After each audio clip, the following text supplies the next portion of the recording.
Hey, what's going on, people? Tech Jamo, fam. We're out here with the Galaxy Z Fold 3. I never thought that I would get my hands on this phone this year, but here we are after the hype, after the big man them have done their review on their phone. And I've had this phone for about a week now. So I wanted to give you my 1 week later impressions and tell you guys if I really feel there's any value to a folding phone. Right, now let's kick things straight off with design. Now, folding phones, folding ting. It looks nice. It does look nice. Like, literally, all of them have looked nice, but I thought the bezels were a bit too big on the first generation. Looking at this now, like, the front screen just looks official. There's still a bit of bezel here where they've got the hinge and ting, but apart from that, it just looks like a normal candy bar phone. And it feels nice. It's a very tricky design. And I'll say that it's tricky because when you're holding it closed, obviously it's the width of two very thin phones. So it does feel very thick in the hand. However, Samsung have been quite smart with this. And what they've done is, because it feels so thick, they've made this screen very slim. So even though it's thick, when you hold it in one hand, you can still reach your thumb across the whole screen. So even though it's thick, it doesn't feel inaccessible. When you have it open now, it just feels like a normal, very thin tablet, which it feels good. It feels natural. It feels natural to hold in one hand, type or write with the other hand, or you can use two-handed mode kind of thing. Whichever way you're holding it, when it's open, it feels nice. And the same really goes for the phone, even when it's shut, because of the slimness of the design. Also, just to mention, in terms of build quality, opening and folding the phone, it just, yeah, it feels correct. Like, when people have seen that it's a folding phone and they've asked to fold it,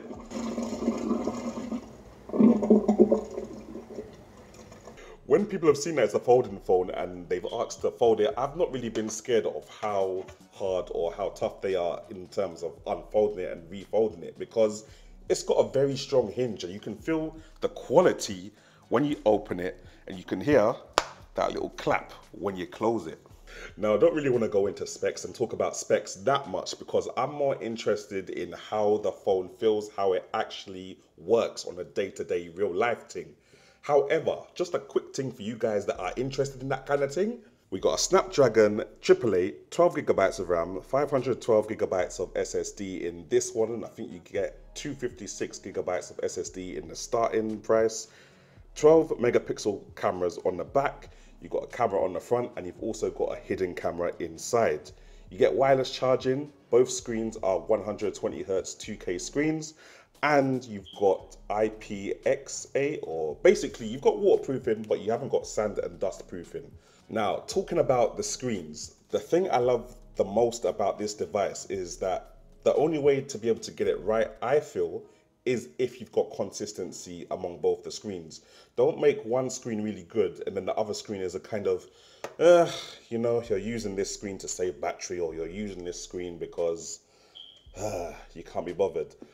I actually find that personally, I don't mind which screen that I use. If I want to see more on screen, then I will open up the thing and use the double screen thing. But however, if I'm just using it as a casual phone, which is what it needs to be at the end of the day, I'm very happy to use the screen on the front, especially because of its narrow size.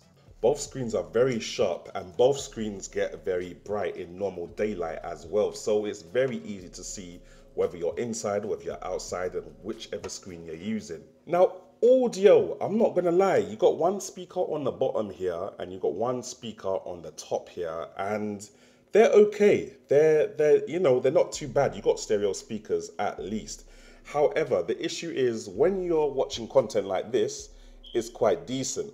However, when you've opened up the phone and you're watching content like this, the speakers are no longer stereo here and here. They're now stereo up and down, which just feels weird. I mean, obviously you can turn it to the side and listen to content like this, which is probably what they're expecting you to do anyway. But I just noticed that it sounds like the sound is a little unbalanced if you're holding it portrait kind of thing when it's open in tablet mode. And also, I guess I'm kind of expecting the sound to be on the same levels as the much larger Galaxy S7 Plus. I know it's stupid to think that, but because it's a kind of tablet, I'm expecting that tablet kind of audio quality.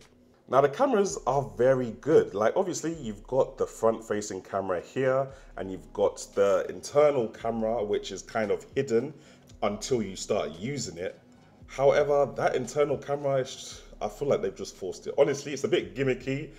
I can still see it whether it's hiding or whether it's not. I guess the untrained eye can't see it, but because I know it's there, I will always know that it's there kind of thing. And that is the weakest camera on this whole device. So I'm not even gonna go into that too much.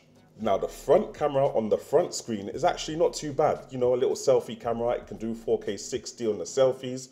Obviously it doesn't have any focus, it's just a fixed focus kind of thing. But yeah, you get decent selfies from it. Now the rear camera is quite interesting because obviously, as a lot of you know, you can set the camera up so that you can see the preview in this screen here, which means that technically you never have to use any other camera except for the most powerful cameras on the back to get your selfies or get your video vlogs. However, the only thing is, even though the preview is down here, how awkward is it to hold the phone like this? And because it's such, you know, an expensive phone, do you really want to be holding your phone like this when you're trying to do a vlog? It just feels a bit weird because you're just holding this screen and you're holding this screen. I don't know, it just feels a bit weird to me, even though it is quite good that you've got that option. Now, in terms of quality, the rear cameras are on par with what I got with the Galaxy S21 Ultra, and I'm assuming they're on par with what you get with the Galaxy S21 series in general. Most of the cameras can shoot 4K 60, and I say most of the cameras because with the Galaxy S21 Ultra, all of the cameras could shoot 4K 60. And when I say all, I mean the ultra wide angle camera and the zoom lens camera. Now, you only get the option to shoot video at all on the main sensor. There is no option to shoot ultra wide video or zoomed in video. So bear that in mind when you're going for one of these phones. But it's more than a decent camera shooter to rip up your Instagram and all your social media. Now to the interesting bit, issues using this phone in and out day after day. I think most of the issues with this phone stem from the fact that both screens are a different ratio to what you usually get on other phones. Not that it matters for the person using the phone, but it matters for the app developers because a lot of apps are not developed to be used on this Galaxy Fold 3.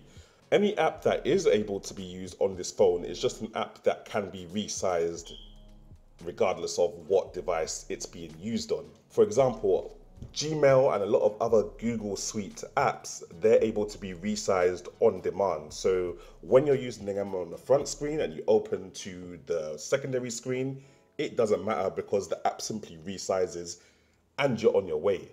But a lot of third-party apps, they're not about the beef when it comes to resizing. So there's a little bit of inconsistencies in terms of the app compatibility for this phone. Now, that's not really something that Samsung can control. They have to really wait on developers to make apps suitable for this kind of ratio, which is something we're only really going to see when we see more folding phones. There is a way around it. You can manually go into each app and set a ratio for each app and just pray and hope that it all works out in the end. But remember, a lot of these apps are not designed for phones with this kind of screen ratio. And obviously the second issue is the pricing. Like 1,600 fam, that's a good laptop, you know. I don't even mean like a good laptop. I mean, that's a laptop that you can play games on. You could probably get a good Alienware laptop with that, a good Razer laptop with that, something with like a 2070 or a 3070 graphics card in there, young Nvidia. Fam, you can get a decent laptop, a decent desktop, a very good desktop for that price. So to pay all of that for a phone, which simply is a phone that opens and folds, I don't know, it's a bit sticky. Not for me anyway, not in the slightest. But yeah guys, that's it for me. That's really what I felt using this phone over the past week. Like, it's a dope phone. I've even got some cases for it that just snap on to the back of the phone. Oh my God, nearly dropped it in the sink.